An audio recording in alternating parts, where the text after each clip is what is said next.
पहले मैं आपको एक अहम बात क्लियर कर देना चाहती हूँ कि आपको अगर कोई भी क्लैट का सब्जेक्ट पढ़ना है तो आपका ब्लूप्रिंट क्या होना चाहिए। आपको सबसे पहली स्किल आती है कॉम्प्रिहेंशन, कि आपको उस पैसेज को रीड करना है and you have to understand कि what does that passage means. एक ऑप्शन ऐसा होगा जो लीगली करेक्ट है, एक ऑप्शन ऐसा होगा जो लॉजिकली करेक्ट है।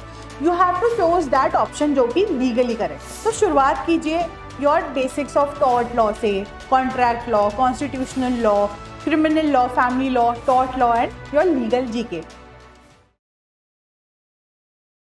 Hello बच्चों, I am Maitreyi Chawla, your legal reasoning mentor and welcome to the PW Class channel. बच्चों, आज हम बहुत ही इंपॉर्टेंट टॉपिक डिस्कस करने जा रहे हैं with respect to legal reasoning. हम लोग 2020 से लेके 2025 का जो लीगल रीजनिंग का पैटर्न है उसके बारे में कुछ अहम सवाल जानेंगे। इसके अलावा आफ्टर एनालाइजिंग द पैटर्न हम देखेंगे कि कौन सी ऐसी चीजें हैं जिन पे हमें फोकस करना है लीगल रीजनिंग के अंदर if we want to ace CLAT, and we will also understand the pattern for all these 5-6 years जो पीछे से मतलब क्लैट का रहा है, एंड वी विल अंडरस्टैंड कि कैसे जो है पुराने पैटर्न के ऊपर नया पैटर्न आया है।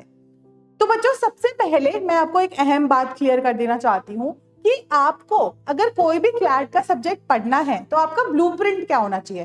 तो सबसे पहले बच्चों आपका ब्लूप्रिंट होना चाहिए आपका जो क्लैट का कंसोर्शियम के ऊपर जो गाइडलाइंस दी गई है वो, प्लस योर PYQ क्वेश्चंस। तो ये जो आज का लेक्चर है ना, ये इन्हीं चीजों को ध्यान में रख के बनाया गया है। अब बेसिक सी चीजें हैं। क्लैट आपका जो है 2 घंटे का होता है with your 120 questions and negative marking. अब लीगल रीजनिंग का जो सेक्शन है ना बच्चों, उसमें काफी क्वेश्चंस आते हैं, उसमें 30 क्वेश्चंस के अराउंड आते हैं।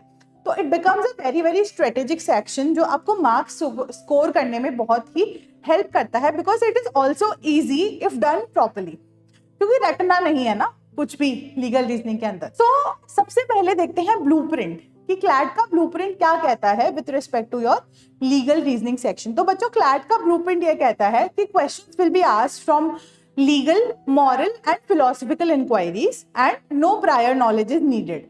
ठीक है, तो इवन दो क्लैट सेज कि भाई no prior knowledge of law is needed, still it rewards those students जिनका बेस बहुत ज्यादा स्ट्रॉन्ग है in terms of your conceptual law subjects जैसे constitution, tort, contracts, criminal law, environmental law and your international law. ठीक है, तो बच्चों अब देखते हैं कि how does the process works in legal reasoning. ठीक है, तो बच्चों सबसे पहले बात करते हैं लीगल लॉ के जो क्वेश्चंस हैं उनकी। ठीक है, तो लॉ के क्वेश्चंस में कैसे चीजें काम करती है। तो सबसे पहले बच्चों 450 वर्ड्स का पैसेज आपको दिया जाता है। अब उन 450 वर्ड्स के पैसेज में आपको सबसे पहली स्किल आती है कॉम्प्रिहेंशन, कि आपको उस पैसेज को रीड करना है and you have to understand कि what does that passage means, कि क्या कन्वे करने की कोशिश कर रहा है वो पैसेज। तो you don't have to do it literally, but you also have to understand कि भाई what is it trying to convey, right. Then comes the second part which is analysis. अब एनालिसिस में बच्चों आपको करना क्या है, आपको क्वेश्चंस पढ़ने। क्वेश्चंस पढ़ने के बाद आपको देखना है कि what is this question trying to answer, right. पढ़ के देखना है कि पूछने की क्या कोशिश कर रहा है, कौन सा सवाल, कौन सा जवाब इस क्वेश्चन को चाहिए। सो उसके लिए you have to understand the question and then you have to go back to the passage, and उस पैसेज का जो रेलेवेंट पोर्शन है वो आपको सिलेक्ट करना है। You select that relevant portion and you try to find out the answer. ठीक है, अब बच्चों आपको जो आंसर मिला वो आंसर थर्ड पॉइंट पे आते हैं हम आपके, वो है रीजनिंग। तो कई बार क्या होता है बच्चों, 2 आंसर्स करेक्ट लगते हैं। तो how do you decide the correct answer? What you do is you apply your reasoning skills. अब करेक्ट आंसर वो होगा जो या तो पैसेज से ज्यादा रिलेटेड है या फिर जो ज्यादा करेक्ट है कंसिडरिंग दैट पर्टिकुलर क्वेश्चन।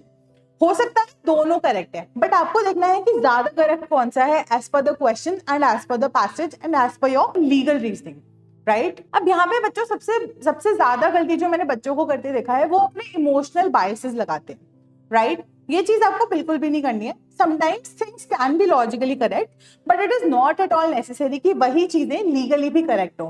तो in legal reasoning you have to think legally, not logically. ठीक है, वैसे तो कहते हैं law is the life of logic, but sometimes even though things are logically correct, not necessary that they are legally correct. तो एक option ऐसा होगा जो लीगली करेक्ट है, एक ऑप्शन ऐसा होगा जो लॉजिकली करेक्ट है। You have to choose that option जो कि लीगली करेक्ट है। ऐसे आप अपनी रीजनिंग स्किल्स यहाँ पे अप्लाई करते हैं। अब बच्चों होता क्या है कि पैसेज के अंदर आपको बहुत सारा लॉ बता देते हैं, उसको अप्लाई करने का तरीका समझा देते हैं, right, through example. And it is expected from you कि जब आपसे कुछ कहानी बना के कुछ कहानियां पूछी जाएं फैक्ट्स में, जिनको हम फैक्ट्स बोलते हैं, जो लॉ आपको बताया है उस लीगल प्रिंसिपल को आपको उन फैक्ट्स पे अप्लाई करना है।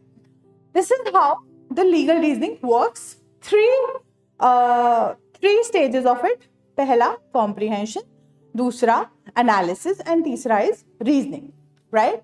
Now even though CLAT says कि prior knowledge की necessity नहीं है, you still need to understand the basics. So start with understanding the basic concepts of all these law subjects, right? Now ये तो होता है बच्चों static portion, right? अब आते हैं हम थोड़े से legal reasoning portion के dynamic nature पे कि बच्चों हुआ क्या कि अब CLAT का जो लीगल रीजनिंग सेक्शन है वो सिर्फ आपको लॉ पे टेस्ट नहीं कर रहा, वो आपको मॉरल इंक्वायरीज पे भी टेस्ट कर रहा है, फिलोसफिकल इंक्वायरीज पे भी टेस्ट कर रहा है। तो we have seen questions on Covid, force majeure, इन सारी चीजों पे भी सवाल आए हैं, राइट।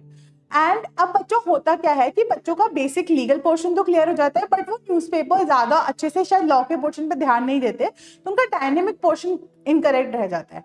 तो करना क्या है कि करंट लीगल अफेयर्स पे भी उतना ही ध्यान देना है जितना आप लीगल के बेसिक लॉज पे दे रहे हो।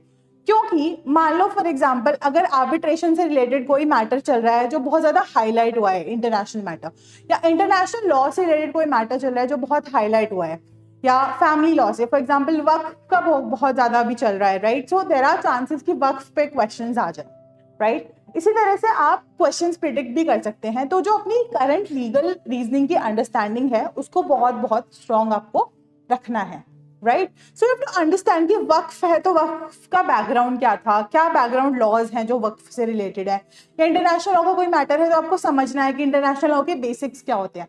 इस तरीके से आप अपने डायनेमिक पोर्शन को अपने स्टैटिक पोर्शन से रिलेट करके पढ़ना स्टार्ट कीजिए। अब बच्चों बात करते हैं क्लैट 2020 की, जहां से क्लैट का फॉर्मल रिबूट स्टार्ट हुआ। क्लैट 2020 पहला ईयर था अपना जो रिवैम्पिंग हुआ उसका। 8 पैसेजेस आए थे लीगल रीजनिंग के। टॉपिक जो थे वो थे बच्चों force majeure, obscenity, natural justice, lynching, environment, जो कि अनलाइक क्लैट थे क्योंकि क्लैट हमेशा टॉर्ट्स, कॉन्ट्रैक्ट्स, कॉन्स्टिट्यूशन इस तरह की चीजों पे सवाल पूछा था। बट ये जो थे ना थोड़े से रैंडम लगे बच्चों को, थोड़े से टफ भी थे बच्चों। जैसे कोविड के दौरान जो कॉन्ट्रैक्ट्स बने हैं उनका क्या होगा, तो वो फोर्स मेजोर में आ जाएंगे, राइट। इस तरीके से क्वेश्चंस जो कि आपके डायनेमिक स्किल्स के, डायनेमिक रीजनिंग को आपके स्टैटिक रीजनिंग से कनेक्ट करके पूछ रहे थे। तो टेक अवे ये है इस चीज का कि डायनेमिक पोर्शन को पढ़ने के साथ साथ बच्चों उन डायनेमिक पोर्शन को स्टैटिक रीजनिंग से, स्टैटिक पोर्शन से कनेक्ट करके पढ़ना बहुत जरूरी है। कि डायनेमिक पार्ट तो आ गया बट लेकिन स्टैटिक का कौन सा कोर प्रिंसिपल है जो वहां से रिलेट हो रहा है। सो what comes out of this is you have to really work on your basics, you have to strengthen your basics. अब क्लैट 2021 की बात करें तो ज्यादातर क्वेश्चंस कॉन्ट्रैक्ट से आए थे, आपके ऑफर एक्सेप्टेंस के ऊपर, fraud, jurisdiction and family law के ऊपर। क्रिमिनल लॉ के भी काफी सारे क्वेश्चंस यहाँ पे पूछे गए थे। तो बच्चों अगेन 2021 ने भी उन्हीं लोगों को अवार्ड रिवॉर्ड किया जिनके बेसिक्स बहुत ज्यादा क्लियर थे। अब बच्चों क्लैट 2020 की बात करें तो क्लैट ने पूछा फैमिली लॉ से क्वेश्चन, इंटरनेशनल लॉ से क्वेश्चन, फंडामेंटल राइट्स के ऊपर बकायदा 3 पैसेजेस से question, writ, international law, bigamy, इन सारी चीजों से सवाल है क्लैट 2022 में। तो बच्चों इसके अंदर एक चीज जो रियलाइज हुई लीगल रीजनिंग वाले जो बच्चे, मतलब जो क्लैट एस्पिरेंट्स थे, उनको एक चीज रियलाइज हुई, सिर्फ डायनेमिक पे ध्यान नहीं देना, स्टैटिक जो है ना उसको, स्टैटिक जीके को भी हमें बहुत बहुत स्ट्रॉन्ग करना है। अच्छा, इसके अंदर बच्चों को ये चीज लगने लगी कि अब जो हमारी रटी रटाई किताबें थी ना वो काम नहीं आएंगी। अब हमें क्या करना है, अब हमें स्मार्टली स्टडी करना है, अब हमें करंट अफेयर्स से भी बहुत अपडेटेड रहना है, हमें अपने स्टैटिक पोर्शन से भी बहुत ही अपडेटेड रहना। अब क्लैट 2023 की बात करें तो बच्चों it is considered as the toughest legal reasoning का सेक्शन सो फार, क्योंकि आपके सवाल आए 498 आईपीसी से, सीआरपीसी से, इलेक्टोरल बॉन्ड से, ट्विटर बैन से, सैरोगेसी से एंड इंटरनेट शटडाउन से। तो they were a very tricky passages.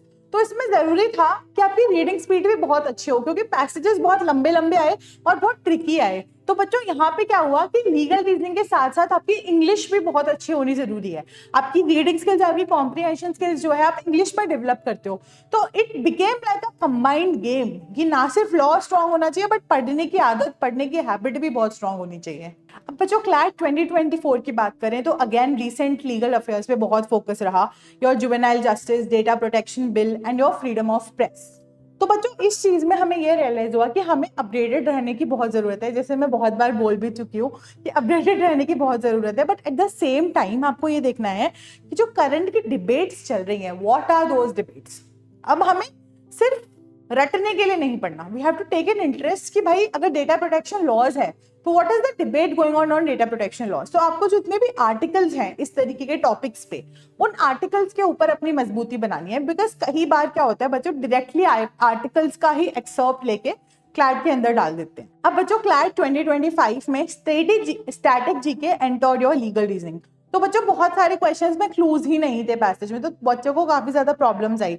इसके अलावा टॉपिक्स जो थे वो थे climate justice, GI tags, minors in contract law and case law basis पे ज्यादा क्वेश्चंस पूछे गए।